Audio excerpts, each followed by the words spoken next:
L'équimotricité adaptée à la déficience visuelle. Le 9 avril 2021, dans le cadre de la formation en équimotricité, nous avons réalisé une séance d'équimotricité adaptée à la déficience visuelle. 3 adultes non-voyants ont été invités pour l'occasion, une femme et 2 hommes. Pour les participants à la formation, l'objectif de la séance était de montrer que la méthode équimotricité, initialement utilisée avec des enfants ordinaires, est adaptable à différents publics, enfants et adultes de tous horizons.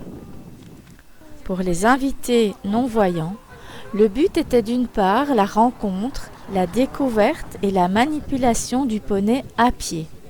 D'autre part, d'un point de vue psychomoteur, l'accent était marqué sur le schéma corporel et plus spécifiquement en proposant des exercices appuyant la coordination dynamique générale, les réflexes d'équilibration et le tonus, ainsi que la soutenance de la structuration spatiale comme la notion d'orientation dans l'espace. Ici, Cécilia est en train de brosser Caramel. C'est un petit poney typé Shetland. Il est de couleur blanche avec des taches brun-roux. Ça s'appelle Pialzan. Cécilia est accompagnée d'une des participantes de la formation et ensemble, elles blaguent tout en brossant le poney. Cécilia tient une étrie dans sa main droite. Elle décide de passer de l'autre côté du poney, donc elle était à gauche et elle vient à droite en passant par l'arrière du poney tout en gardant une main sur sa croupe afin de prévenir le poney qu'elle va passer derrière lui. Elle continue à le brosser avec attention. Quand les poneys sont brossés, le groupe, rassemblant tous les participants, humains et équidés, se déplace vers la piste où va se dérouler la séance d'équimotricité. Une aire de découverte où une multitude de matériel comme des tonneaux, des planches, des barres, des cônes, des ballons ont été placés. Yann se déplace vers la piste en se laissant guider par le petit poney nommé Zipli. C'est un poney typé Shetland d'une hauteur de 90 cm environ. Il est de couleur noir pie, donc une dominance noire avec un petit peu de blanc au niveau de la crinière et la queue. Yann le tient par sa main gauche. Celle-ci est posée dans sa crinière à proximité du garrot. Arrivée sur la piste, une des participantes de la formation prend la parole afin d'expliquer aux invités comment va se dérouler la séance. Tout le monde restera à pied. Dans un premier temps, la personne non-voyante se déplacera dans le rôle du cavalier à pied. Elle tiendra le poney au niveau du garrot, la base du cou. Le poney sera dirigé par une des participantes à la formation. Après avoir fait sonner la petite clochette qui marque le début du chemin, Philippe commence le parcours. Merlin est à ses côtés, il est à sa droite et de sa main gauche, Philippe tient la cordelette qui relie les tonneaux entre eux. Il arrive à un second tonneau qui marque un virage vers la droite. Il continue le chemin, toujours avec la main gauche posée sur la cordelette. Arrivé au 3e tonneau, la cordelette s'arrête. Il y a au sol une corde plus grosse que Philippe devra suivre en la touchant du pied. Sa main droite est toujours posée sur l'encolure de Merlin. Il arrive au tonneau suivant et le touche avec sa main gauche. Il suit la corde au sol. Et là, on continue toujours le long de la corde qui est par terre. Oui. Et on va arriver à la petite palette qu'il faudra monter dessus. Il ne faut pas oublier la petite clochette avant. Non. souci, on est avec Merlin l'Enchanteur. Il faut faire Avant d'arriver à la palette, il y a des réglettes sur le sol la corde, elle est plus là. et une petite clochette au début de la palette pour marquer La gauche est devant toi. le changement de dénivellation. On est parti. Il grimpe sur la palette. Le poney marche à côté de lui et il a choisi de passer à côté de la palette. Réglette par terre. Ils poursuivent le chemin, toujours avec des petites réglettes sur le sol. C'est le tonneau qui était au sol. Il arrive au niveau d'un tonneau couché sur le sol et il l'enjambe, en passant d'abord sa jambe gauche et puis sa jambe droite. Il marche sur les réglettes posées sur le sol Et on va arriver au chemin avec... et il va arriver à un montage de pneus. Ouais, on attend 2 minutes parce que il y a toujours Caramel devant nous. On a été trop rapide. Oui, c'est clair, oui. Il patiente de manière à laisser du temps au poney qui les précède. Donc là, faut que tu suives. L'équipage redémarre en direction des pneus qui sont posés sur le sol, à plat sur le sol. Philippe va poser chacun de ses pieds dans un pneu. C'était à l'intérieur des pneus que je vais. C'est ça, hein. Je pouvais pas marcher sur des pneus. Non, bah dessus, ça... On veut marcher. Il aimerait essayer de marcher sur un Si tu pneu. veux essayer dessus, tu peux aussi. Hein. Il essaye, Si je peux marcher, je peux essayer. mais il perd un peu l'équilibre, mais se rattrape. Il continue le chemin. En suivant les marquages en bois posés sur le sol, Philippe arrive au montage suivant. Il s'agit d'une grosse balle de gymnastique posée dans un pneu. Caramel devant et Sur les pneus sont posées 2 barres d'obstacles, 2 grosses barres sur lesquelles il va falloir faire rouler la balle dans les rails. d'un pneu à l'autre, comme les rails d'un train. Après avoir redéposé la balle dans le deuxième pneu, Philippe continue le parcours et arrive à un montage de pneus posés les uns sur les autres avec une petite clochette au milieu. Philippe doit faire le tour de ce monticule de pneus. Il tourne autour, toujours en se tenant au poney. Non, ça va, Philippe, il va attendre. Ensuite, Diane, pardon, Philippe, c'est toi. il va poser la main sur une cordelette à la hauteur de ses hanches, munie de clochettes pour signifier le début ou le changement de quelque chose. Il va marcher sur une bascule. Il s'agit d'une planche posée sur une bûche qui va basculer avec le poids du corps de Philippe. Philippe continue son parcours en se tenant à la cordelette et il arrive à un pont.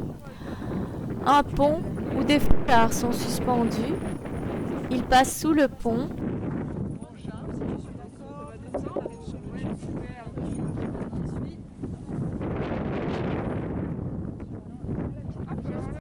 Il continue le parcours. La clochette marque la fin de quelque chose. Il entame le chemin des rochers. Il s'agit de grosses planches qui sont posées sur le sol de manière discontinue. Philippe doit poser son pied sur chaque grosse planche.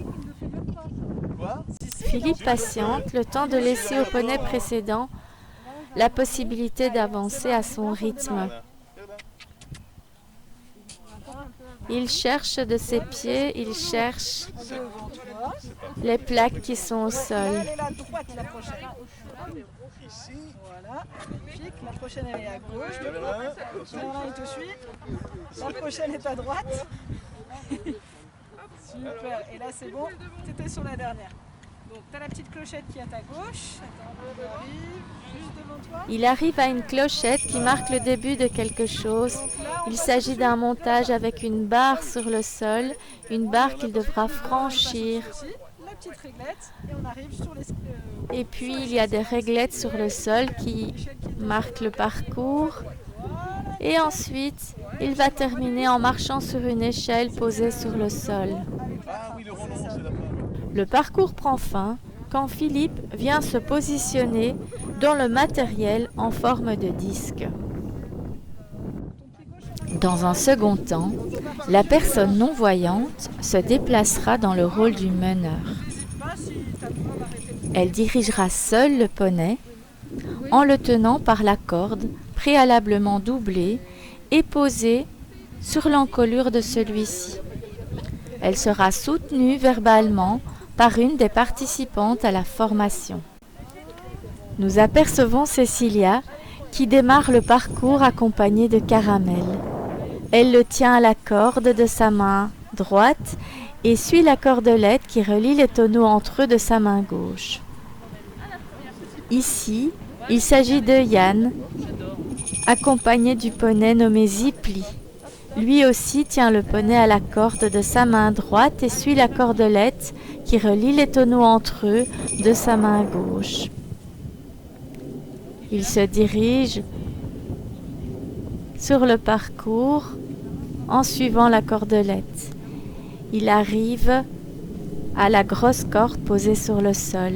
Il pose son pied gauche sur la corde, toujours en tenant le poney. Il avance. Ici, Cécilia grimpe sur la palette, accompagnée de Caramel qui a grimpé à son tour et qui gratte avec son pied gauche sur la palette. Il continue le parcours, marche sur les réglettes sur le sol et Cécilia va enjamber le tonneau qui est couché sur le sol. Elle tient Caramel. Elle continue le chemin en marchant sur les réglettes qui sont au sol et elle arrive au pneu posé à plat sur le sol. Caramel est à sa droite, il va passer à la droite des pneus et Cécilia, prudemment, pose un pied et puis l'autre dans chaque pneu, en alternance d'un pneu à l'autre. Elle reprend le parcours en marchant sur les réglettes. Yann, qui tient Zipli, se dirige vers la bascule. Il pose son pied gauche sur la bascule. De sa main gauche, il tient la cordelette qui lui montre le chemin et il bascule. Il fait la balançoire et puis il continue. Il va passer sous le pont avec des foulards. Il se baisse et il passe sous le pont, toujours en tenant Zipli avec sa main droite. Et il cherche de sa main gauche la cordelette qui va lui indiquer le chemin. Il arrive à la clochette qui marque la fin et le début de quelque chose. Il pose son pied gauche sur la planche au sol. Il s'agit du chemin des rochers. Il marche d'une planche à l'autre, d'un rocher à l'autre. Prudemment, il pose un pied et puis l'autre. Il arrive chaque fois pieds joints sur chaque planche. Nous voyons ici les poneys qui se promènent accompagnés des personnes, de toutes les personnes qui ont participé à la formation et à l'activité de l'après-midi. Alors Cécilia, qu'est-ce que t'en dis? Très bien. C'était super. Super. Ouais. Moi j'ai bien aimé. Voilà, je vous laisse la corde comme ça. Qu'est-ce qui était le plus compliqué pour toi ou le plus facile? Le plus compliqué, j'ai trouvé que c'était les rochers. Le plus facile, le plus facile, c'est la barre à passer par-dessus ou les pneus à contourner, ça c'était simple. Et Caramel, comment? Et moi j'ai trouvé que Caramel, plus on le fait, plus il est fluide, je trouve. Est-ce que c'est Caramel qui est fluide ou c'est toi peut-être? Non, je trouve qu'il est plus... Enfin, je sais pas comment expliquer, je trouve qu'il est... peut-être parce que aussi il a fait le parcours plusieurs fois et il sait ce qu'on lui demande et il est plus facile à diriger, je trouve. Ok, super. Il y a un petit mot à la caméra? Bonjour la caméra. Non, voilà, c'était très chouette. Petite découverte parce que le monde des choses, c'est pas un monde que je côtoie forcément beaucoup. Et puis voilà, de rencontrer des personnes, etc. Et puis voilà, l'animal a l'air très content aussi. Il a l'air très zen. Voilà. Il a la belle vie, quoi. Super, merci. Comment ça s'est passé pour toi? Pour moi, ça s'est bien passé, à part les rochers, mais j'ai pas trop aimé les rochers. Mais à part ça, surtout comme Merlin que j'ai bien aimé, moi. M'a bien guidé Merlin. Et puis aussi Margot et puis Sandrine aussi. Ok, super. Donc voilà, ou sinon à refaire, hein. Pas aujourd'hui, hein, mais à refaire. Ok, bienvenue. Générique de fin. L'équimotricité adaptée à la déficience visuelle avec des personnes adultes. Séance réalisée dans le cadre de la formation en équimotricité. Le site www.équimotricité.com. Merci à tous les participants, humains et équidés. Catherine Soblens, tikozak@hotmail.com. Prenez soin de vous.